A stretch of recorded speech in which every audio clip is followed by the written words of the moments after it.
নমস্কার বন্ধুরা, তোমরা সবাই কেমন আছো? আশা করি সকলে খুব ভালো আছো। আমিও তোমাদের ভালোবাসা আশীর্বাদে সব ভালো আছি।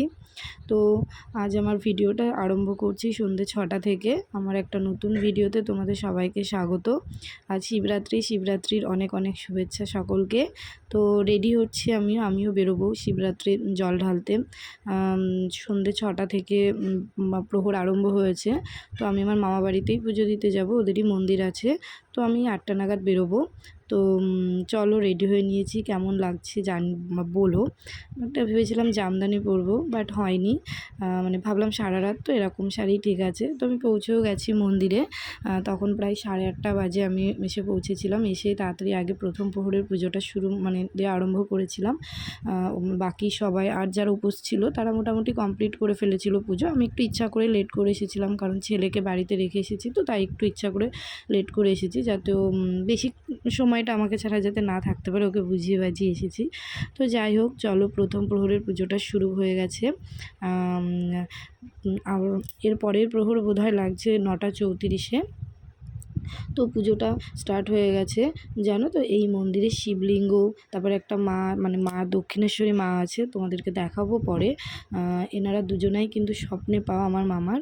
তো ভীষণ জাগ্রত মন্দির এদের। এই মন্দিরটা হওয়ার পর থেকে শিবরাত করতে আর অসুবিধা হয়নি। তাছাড়া রাত জাগতে গেলে তো একটু মানুষজন না থাকলে ভালো লাগে না, একটু চেনা জানা মানুষজন। তো তাই এই বাড়িতে আসলে একটু সুবিধা হয়। তো চলো, পরে আবার গল্প করছি, বলছি, আমার সাথে থাকো। ততক্ষণে আমি দিয়ে নিই, আর তোমরা আমার সাথে থেকো কিন্তু।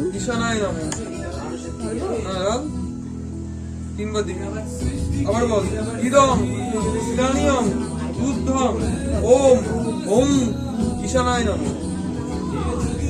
আবার দেখ, ইদম ইদানিয়ম বুদ্ধম ওম ওম ঈশানায় নমঃ। বাসুকি মাঠে দেখ, এসো স্থানীয় দুগ্ধ নমো বাসুকি নাগায় নমঃ। ওই সাড়ে মাথা দেখ, এসো স্থানীয় দুগ্ধম নমো দেবাদিদেব মহাদেব বাহনায় নমঃ।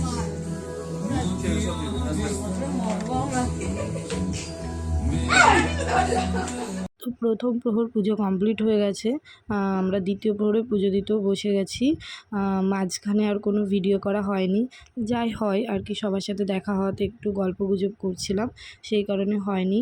আর এখানে আর একটা বোনকে দেখতে পাচ্ছ, এটা আমি আর আমার আমার বোনের বান্ধবী পুজো দিচ্ছিলাম। তো দ্বিতীয় প্রহর অবধি আমি ভিডিওটা করতে পেরেছিলাম। তৃতীয় আর চতুর্থ প্রহর ভেবেছিলাম প্রত্যেকটা প্রহরই করব, বাট হয়নি, কারণ এই দ্বিতীয়, তৃতীয় আর চতুর্থ প্রহরটা এত রাতের দিকে, সবাই ছিল ক্লান্ত হয়ে পড়েছিল। হয় না, সারাদিন উপোস করলে তারপরে রাত জাগা, যার জন্য আর হয়ে ওঠেনি। যাই হোক, দেখানো সবাই জানে, বাবার মাথায় জল ঢালা। তো যাই হোক, এবার আমরা প্রথমবার দুধ, তারপরে দই দিয়ে দিলাম, এরপরে ঘি, তারপরে মধু লাস্ট। তো যাই হোক, সেই দুটো প্রহর আর দেখানো আমার পক্ষে সম্ভব হয়নি। তো তোমাদেরকে যেটা বলছিলাম, এই বাবা ভীষণ জাগ্রত, স্বপ্নে পাওয়া, স্বপ্নে এসে তারপরেই উনি নিজ আদেশ দিয়ে রীতিমতো করেছে। আর জানো তো, এইবারের এই কর্পূরের শিখাটা আমি দেখিয়েছি, আমাকে একজন বলেছিল যে এবারের যোগটা ভীষণ ভালো, তাই এই কর্পূরের দেখাতে বাবাকে শিখা করে নাকি ভালো। প্রথমবারও দেখিয়েছিলাম, কিন্তু সেবার আর বলা হয় দেখানো হয়নি, দ্বিতীয়বারের ভিডিওতে করা হয়েছিল। দুটো প্রহর আমি কমপ্লিট করে ফেললাম।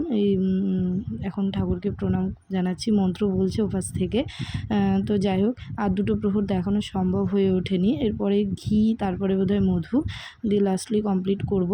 তো যাই হোক, চলো, এই মন্দিরটাকে দেখাবো। এই মন্দিরের নিয়েও কিছু একটা রহস্য আছে, কিন্তু সবটা বলতে পারবো না, কারণ বলা কিছুটা নিষেধ আছে। তো যাই হোক, প্রথমেই বললাম যে এই বাবা এবং মা উভয়ই কিন্তু স্বপ্নে পাওয়া। একদম গল্পটা যদি কোনো একদিন গল্পটা কোনো একদিন না, গল্পটা যদি বলতে পারতাম তাহলে তোমরা বুঝতে পারতে, কিন্তু গল্পটা পুরোটা বলা বারণ। তো যাই হোক, বাবা আর মা দুজনেই স্বপ্নে দেখা। আমি তোমাদেরকে দেখাবো। যেই মন্দিরে না দেওয়ালে একটা আঁকা আছে ছবি, তোমরা দেখতে পাচ্ছ। এই যে আমি চলেও এসেছি, বাবার এক পাশে মা। এবার আরেকটা কথা বলি, আমার ফোনের সেলফিতে যেহেতু দেখাচ্ছি, তাই একটু উল্টো দেখাচ্ছে, এবার তোমরা বুঝে নিও। এই যে দেয়ালে যে আঁকাটা দেখছো, ছবিটা এইভাবেই কিন্তু বাবা দেখা দিয়েছিলেন স্বপ্নে আমার মামার। সেইটাকে অনুসরণ করেই দেওয়ালে আঁকা হয়েছে ছবিটা। তো যাই হোক, ভীষণ জাগ্রত মন্দির।